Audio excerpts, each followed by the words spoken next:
आपको पता है जब मीरा ने गोस्वामी जी को पत्र लिखा कि मेरा बहुत कठिनाई हो रहा है, बार बार घर में बहुत कठिनाई हो रही है, तो गोस्वामी जी ने पहले क्या लिखा? नहीं नहीं नहीं नहीं नहीं, नहीं।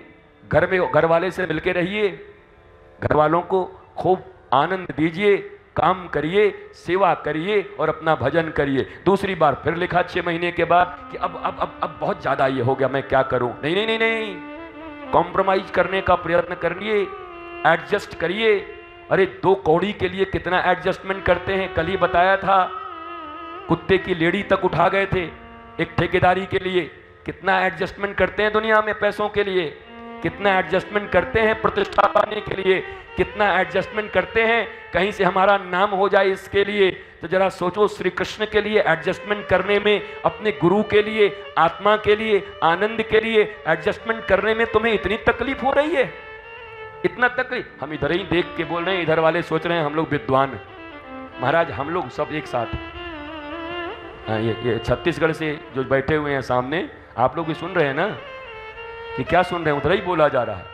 इधर वाले सोच रहे हैं कि वाह हम तो विद्वान हो चुके हैं पूरी तरीके से, निष्णात। ये कथा इन लोगों के लिए, कथा सबके लिए है। और सबसे बड़ा श्रोता तो महाराज ठाकुर जी तो है ही, कहने वाला वक्ता ही श्रोता होता है। मुझे सदा याद आता है कि मुझे ये करना है।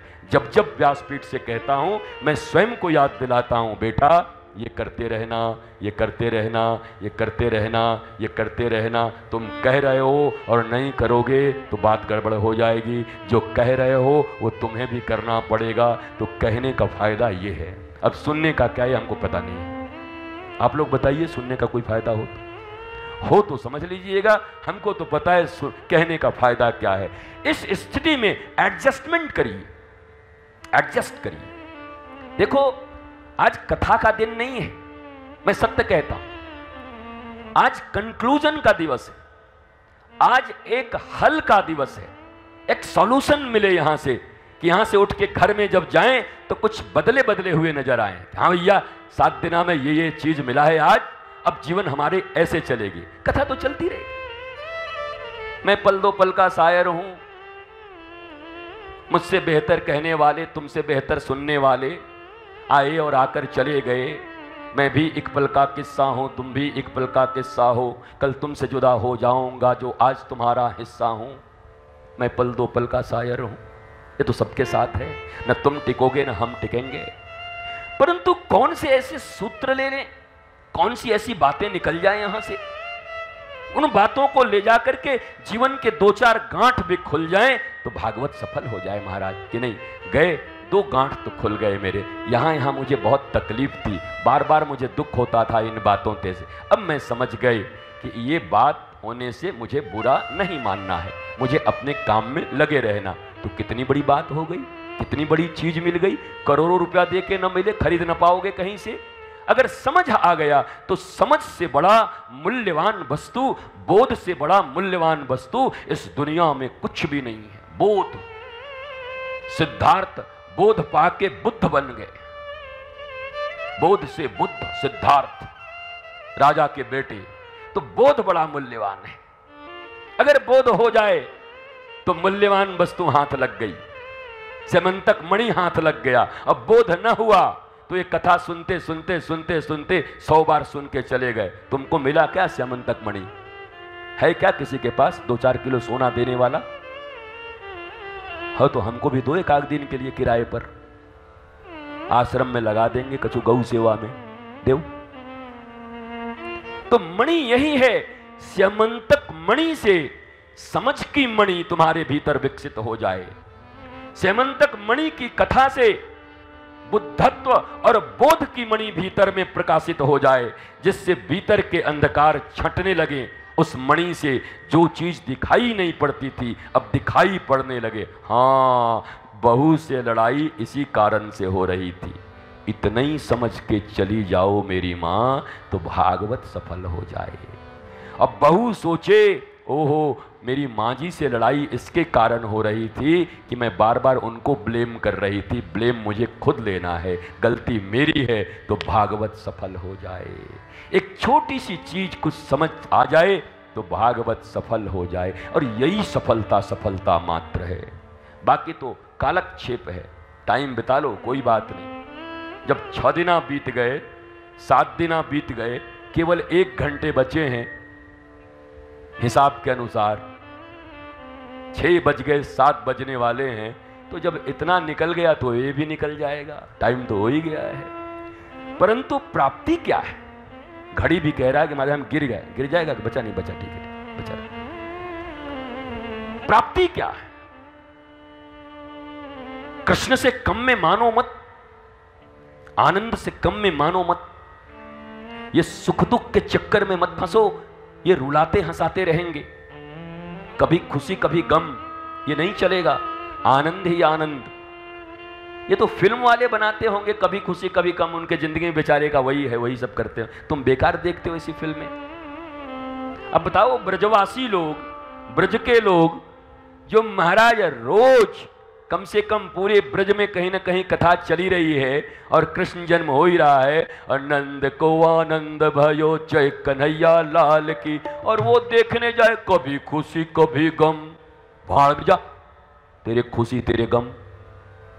हम तो आनंद में रहने वाले लोग, हमारे गोपाल साक्षात आनंद है, गोविंद आनंद है, तो आनंद स्वरूप गोविंद का प्राकट्य हमारे हृदय में जीवन में हो गया, तो हमें क्या जरूरत है कभी खुशी कभी गम का? वो लोग देखें जो दारू फारू पीते हैं, ड्रग्स पीते हैं, वो खुशी गम में रहें, हमें क्या मतलब खुशी गम से? हम गोविंद पा चुके हैं, गोविंद मणि पा चुके हैं, इसलिए हमारे काम का नहीं है वो सब। धीरे धीरे कुछ छोड़ना नहीं पड़ेगा, जैसे जैसे प्रबोध होगा ना, तो दुनिया की जितनी व्यर्थ बेकार 2 नंबरी भ्रष्ट चीजें हैं जो आपको दुख देती है, तकलीफ देती है, तुम छोड़ोगे नहीं, वो छूटने लगेगी, अपने आप हटने लगेगी। छोड़ने में तकलीफ होता है, पर ज्ञान भक्ति अगर ठीक से हो जाए तो वैराग्य तो अपने आप फल के रूप में आ जाता है, वो सारी बेकार चीजें छूट जाती। कुछ छोड़ने का नियम नहीं लेना, ऐ शराब मत पीना, ऐ तंबाकू मत खाना, ऐ ऐसे खड़े मत रहो, ऐ यहां मत जाओ, ऐ सुबह ये काम करना, ऐ वहां से ये ले आओ। चेला भी थक गए हो महाराज। बोला गुरुजी प्रणाम। हाँ बेटा। बोला सुबह से आप इतना सब बोल रहे हैं, ये छोड़ दे ये छोड़ दे, तो हम तो एक चीज तो कम से कम छोड़ना ही चाहिए, इतना तो शिष्य को करना चाहिए। हम खुश हो गए। बोल क्या छोड़ा? बोला आज से आपको छोड़ के जा रहे हैं। महाराज हमें बताओ, कमाल कर दिए महाराज, चेले ही गुरु छोड़ के भाग गए। महाराज सुबह से शाम तक छोड़ो छोड़ो छोड़ो, महाराज तो ही छोड़ रहे हैं, जाओ कचुनाई छोड़ दो हमें। तो इतना छोड़ने छाड़ने के चक्कर में मत रहो। बच्चा जब जन्म लेता है, जन्म लेने के पहले गर्भ में मां के नाल से जुड़ा रहता है, छोड़ना तो जानता ही नहीं। जन्म लेते के साथ मां के स्तनों का दुग्ध पान करता है, छोड़ना तो जानता ही नहीं। मां की गोदी से चिपक के रहता है, हर चीज पकड़ना चाहता है, मुट्ठी बांध के रहता है। मनुष्य की आदत है पकड़ना, ये छोड़ने का धंधा छोड़ो, नहीं होगा, बेकार है। कोशिश करोगे कुछ नहीं होने वाला है, कुछ नहीं छूटने। सिगरेट नहीं छूटा 20-20 साल में एक आदमी का, चुनौती नहीं छूटी 50 साल में किसी की, गाली देने की आदत नहीं छूटी 40 साल में किसी की।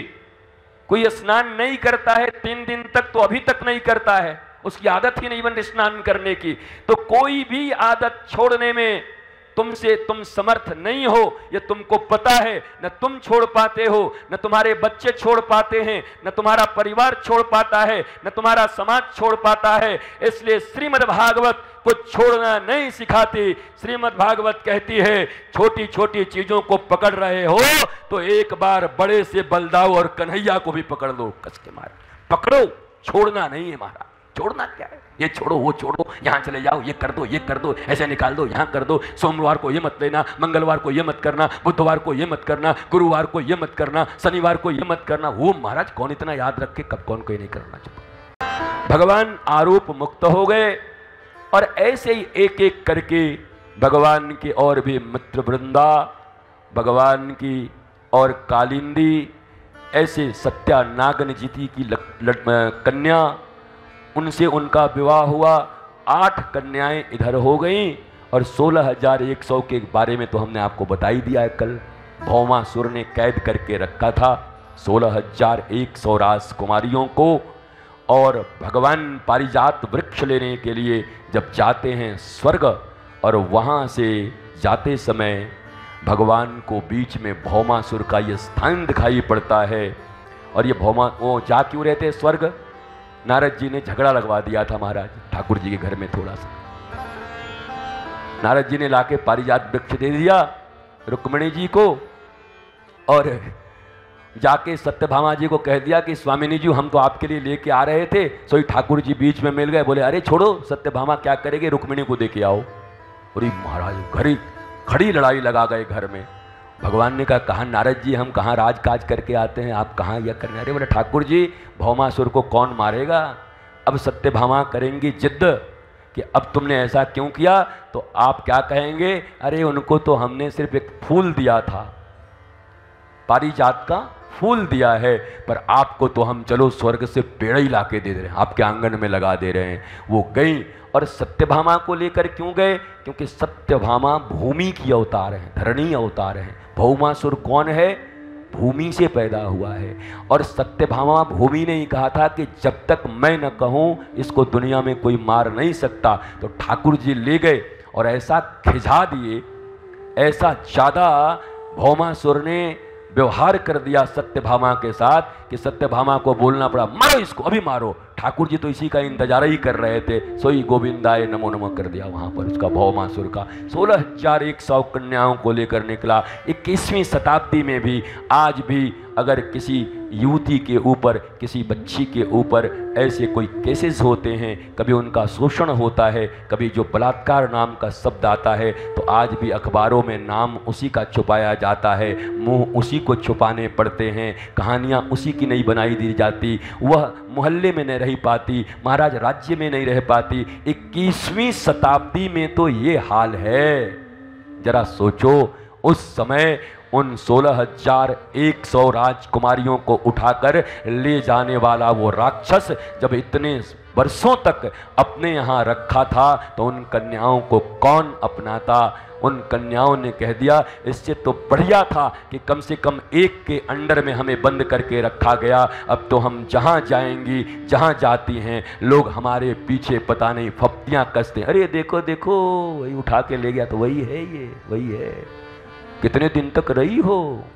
अरे जब सीता से पूछ सकते हैं, सीता को कह सकते हैं मैया को कि अरे रावण के पास रह के आ रही हैं, ठाकुर जी तो गजब हैं, परीक्षा कचो लियो नहीं रख लियो, हम राम जी नहीं हैं, कूट देंगे तुमको, ऐसे करके कहा। तो केवल वो एक धोबी की बात नहीं थी। रामा अवतार में प्रत्येक घर में एक खुशफुसाहट चल रही थी। हर घर में यही लोग कह रहे थे, जब लड़ाई हो पति पत्नी में तो पति उठे, ऐ सुन हम राम जी नहीं हैं, समझ गई, कि हम छोड़ देंगे, जहां जाएं वहीं ये वार्ता उठे। और अब बताओ जब सीता जी के ऊपर ऐसी बातें हों तो उन बिचारी 16,100 को कौन छोड़ेगा? जिनको भौमासुर ने उठा लिया, उनकी जिंदगी कैसी हो जाती। व्यासपीठ की महिमा और गरिमा है, उन शब्दों का प्रयोग नहीं किया जा सकता, पर आप समझ सकते हैं इसी समाज में रहते हैं कि किन कठिनाइयों में उनको जीना पड़ता, कौन उनको स्वीकार करता। और तब सत्यभामा के पास सब हाथ जोड़कर खड़ी हो गई कि हे स्वामिनी जू, हम तो और बर्बाद हो गई, अब हम क्या करें, हमको कौन पुरुष अपनावेगा? तो वहीं पर सत्यभामा ने कहा अब तुम्हें कोई पुरुष नहीं, साक्षात पुरुषोत्तम अपनावेंगे, तुम पुरुषोत्तम की महाराज रानी बनोगे। राजन्य कन्यानाम 6,000 भौमाहृतानां विक्रम्य राजभ्यो ददृशे हरि ताः प्रहिणोद्वारवतीं सुमृष्टविरजोऽम्बरा नरयानैर्महाशोकान् रथास्वान् द्रविणं महत्।